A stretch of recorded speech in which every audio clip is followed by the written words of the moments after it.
Hello everyone.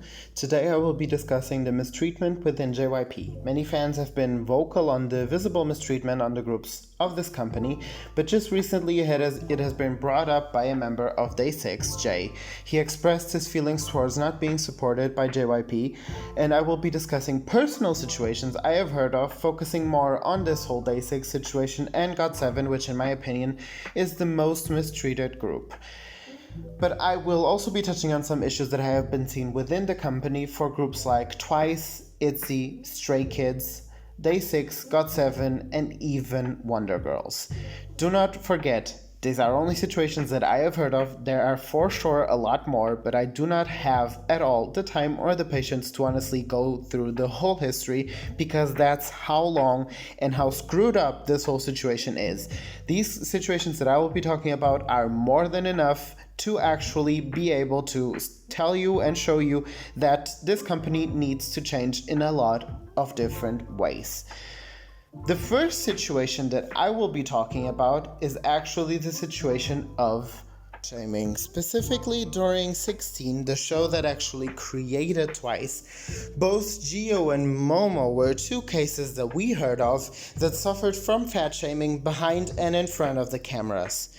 Gio was actually told by both JYP and a photographer at 16 that she lacked self-care, which was what made her dance weak, forcing her into thinking that she needed to lose weight in order to pursue her dream and debut as an idol. This was just not healthy for her, since she was already a minor undergoing a lot of stress because of a survival show that would determine her whole future and career within this industry. Momo was told to lose a substantial amount of weight, 7 kilograms, in one single week. She told during a V-Live both her members and the fans that she starved herself and that she thought that one day she wouldn't wake up because of the lack of energy she felt from doing so. There are for sure many other situations of this kind, but these two are the ones that I heard of, and to be honest, two are more than enough. Even one would be more than enough to see the issue here. Second case is the case of sexualization of minor idols. In cases, for example, like TWICE, we can talk about Chewie. Chewie suffered from this, being put into an elevator ad at 15, 16, made to dance in very revealing clothing, showing off a lot of her body, which, even if she was aware of it, and her guardians too were aware of it, it was just not morally okay, since it was very inappropriate of them to put a minor of that age in that sort of situation. There is the case of Yuna from ITZY. I do believe that Yuna is a very valuable asset to the group, and I do love Yuna, but I do believe also that the stylist and JYP could be more careful to put Yuna into clothing that actually fits her age better and that still fits the concept of ITZY. Another case I will be talking about is Hyuna. Hyuna was an original member of Wonder Girls, and at the time she was 14, being still the one that most of the times was put into very sexy clothing and revealing clothing, which was not correct for a minor in general, but specifically for a minor in her age. The third case I'm going to be talking about is the overworking of their artists. JYP is known to put their groups and idols under a lot of schedules, specifically comebacks, and if we're just going to be talking about last year, Stray Kids, ITZY, and TWICE had a lot of overworking happening. Specifically, TWICE has been at this for years, and many of their fans have actually been afraid for TWICE, specifically last year, because of their back-to-back comebacks. They could see in the girls that they were coming to a point where they were getting way too tired, and they were a lot of moments in which they saw that the girls were overworking themselves and could not perform in the way that they wished they would, which would affect them many times in the future, also within their career. When it comes to the mistreatment of DAY6, DAY6 is possibly one of the least promoted groups in JYP, which most clearly takes a toll on the members that have worked hard for their dreams and to get to where they are. DAY6 has actually been inactive for a while to focus on their mental health, as all members demonstrated some way of anxiety and issue with performing close to their comeback with the title track Zombie. Now, member Jay of the group has spoken up on the issue specifically related to him and his personal endeavors not being promoted as much as the ones for other members of the group. Please pause now to read a bit more in detail the screenshots from a news article that came out actually today. Today I'm posting this video related to this situation itself.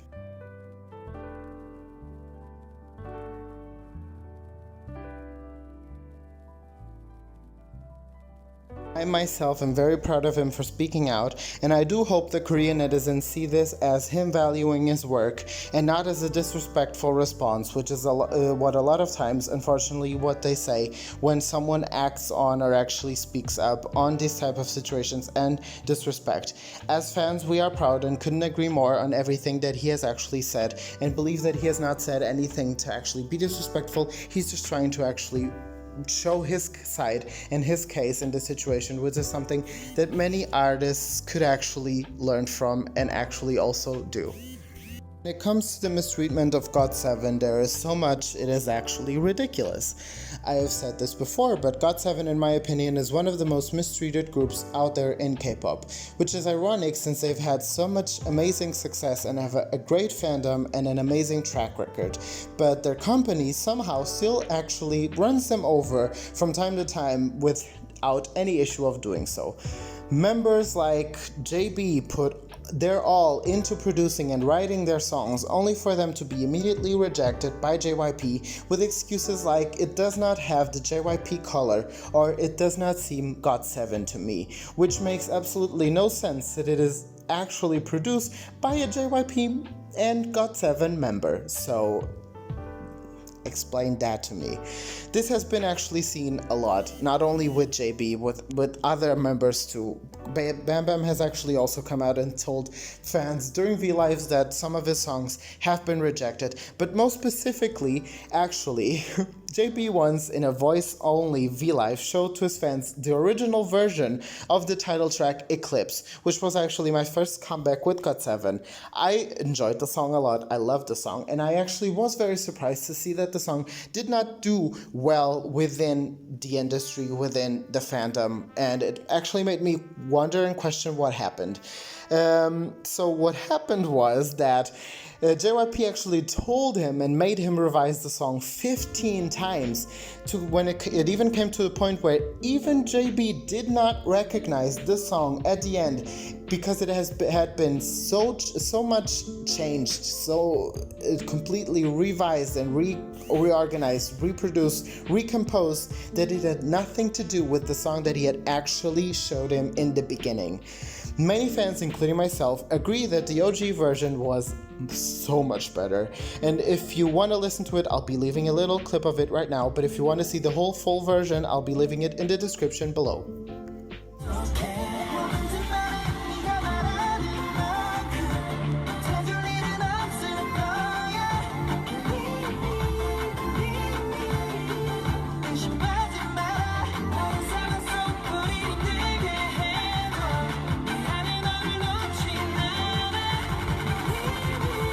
Now I'll be leaving my social media, both my Instagram and my Twitter. You can go follow me on there if you wish, so I have some weird and funny K-pop stuff on there. Subscribe to this channel if you're interested in watching more videos like this one, and please leave a like to let me know that you enjoy this type of video. Go show some support and love to Jay and all of the groups and members that I spoke about today in this video, and I will see you next time. Bye guys!